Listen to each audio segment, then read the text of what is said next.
tocou também o sexto anjo a trombeta.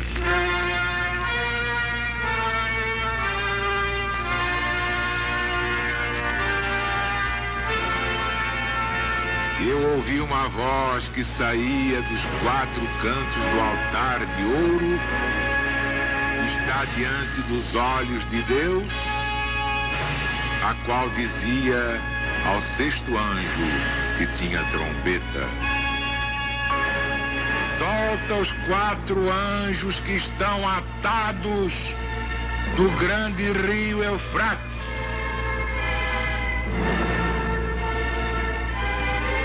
E logo foram desatados os 4 anjos que estavam prontos para a hora, dia, mês e ano, para matarem a 1/3 parte dos homens.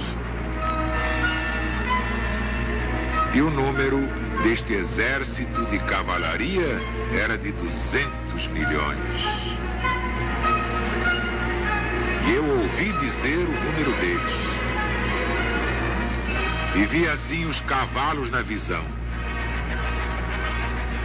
Os que estavam montados neles tinham as couraças de fogo e de cor de jacinto e de enxofre, e as cabeças dos cavalos eram como cabeças de leões. E da sua boca saía fogo e fumo e enxofre. E por essas 3 pragas, isto é, pelo fogo, pelo fumo, pelo enxofre que saíam da sua boca, foi morta a 1/3 parte dos homens. Porque o poder dos cavalos está na sua boca e nas suas caudas. Porque as suas caudas se assemelhavam com as caudas das serpentes. Tinham cabeças para com elas danar. E os outros homens que não foram mortos por estas pragas, nem se arrependeram das suas obras, adorando demônios e os ídolos de ouro e de prata e de cobre e de pedra e de pau, e nem podem ver, nem ouvir, nem andar, não fizeram penitência dos seus crimes, nem das suas impurezas, nem dos seus furtos.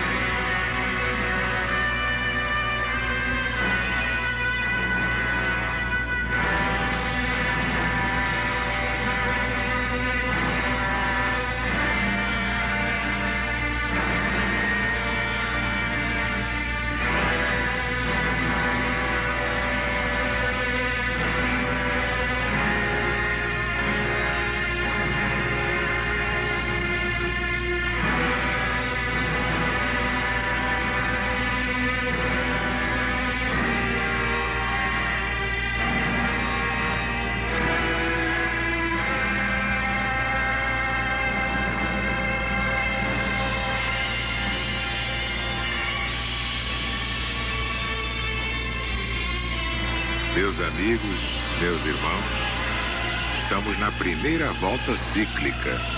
O Apocalipse tem 4. Mas é preciso partir do princípio para instruir a grande maioria das massas populares. Todos estão atentos ouvindo este programa. O povo tem fome de Deus. Está ouvindo este programa.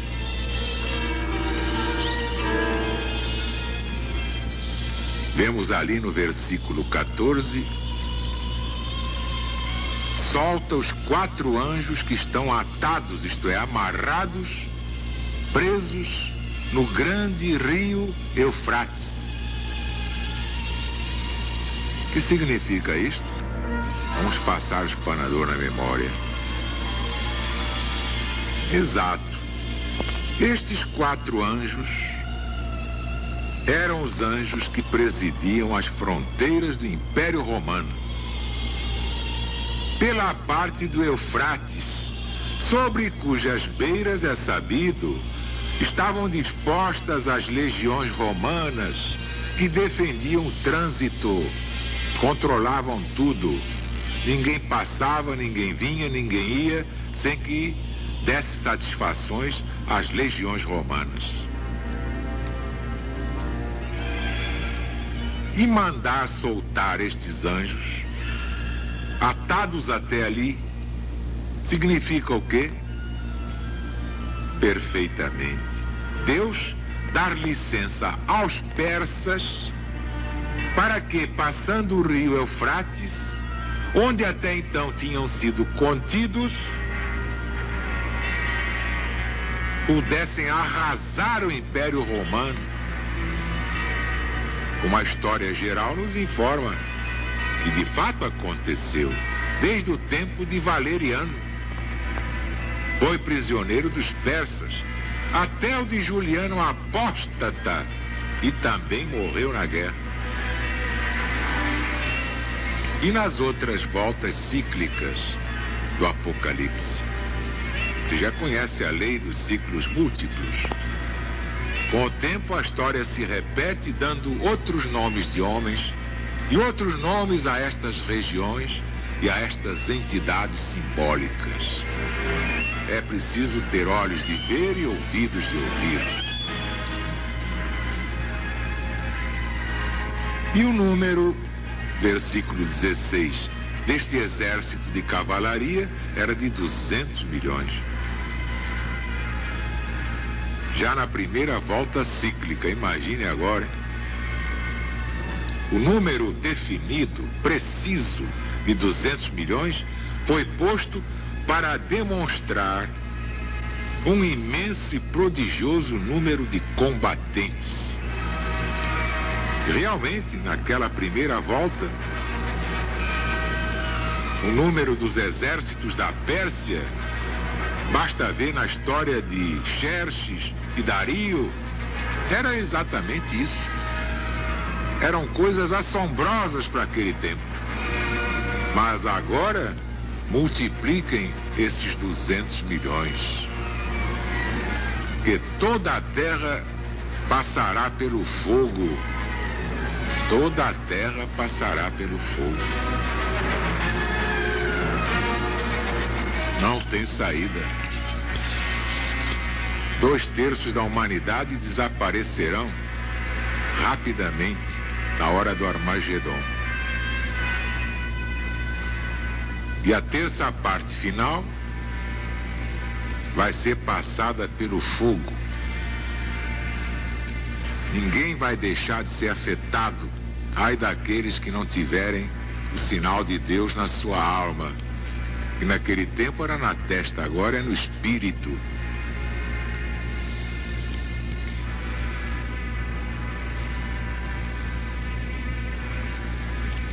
E vemos aqui uma referência às caudas, porque o poder dos cavalos está na sua boca e nas suas caudas, porque as suas caudas se assemelham às caudas de serpentes, têm cabeças e com elas danam.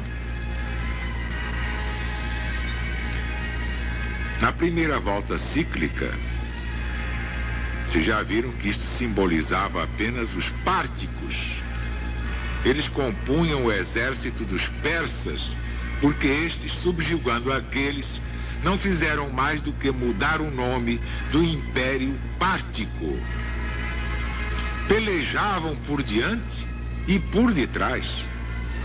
E até na hora de fugir, eles se viravam rapidamente, despedindo as suas flechas, as suas setas, conforme o que deles escreveu Virgílio na sua obra famosa Geórgicas. Vocês veem que tudo tem uma explicação. Dizer que a profecia é impenetrável, que não vale a pena perder tempo com isso, é coisa de louco.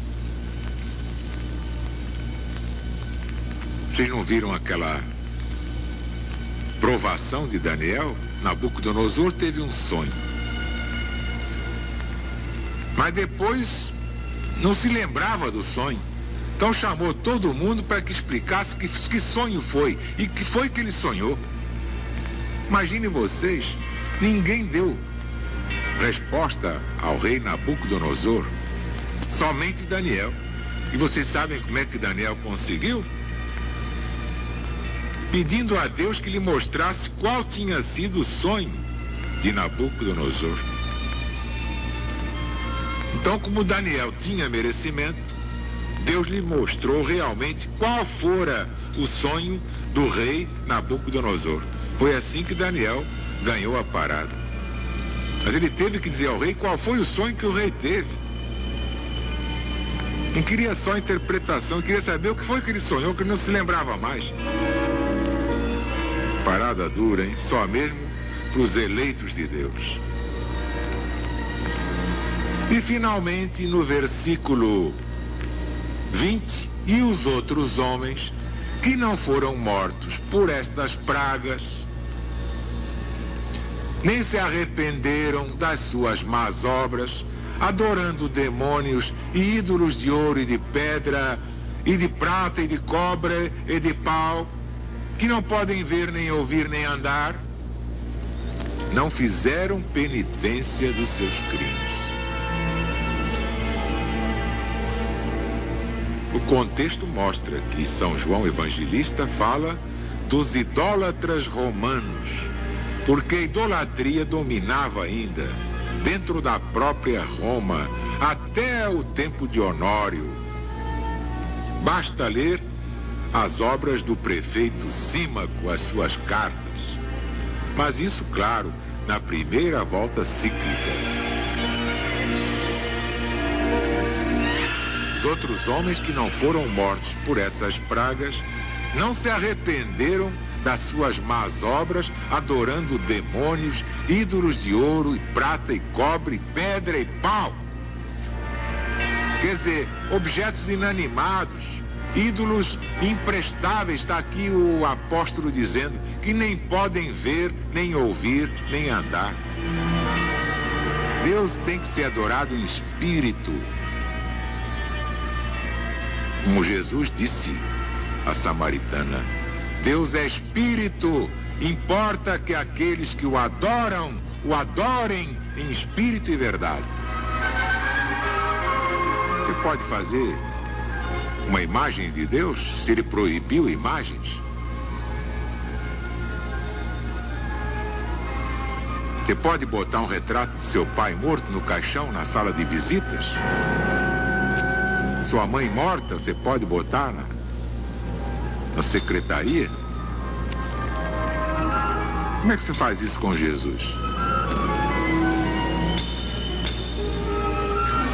Bem, meus amigos, meus irmãos, amanhã voltaremos com o Apocalipse de Jesus segundo São João.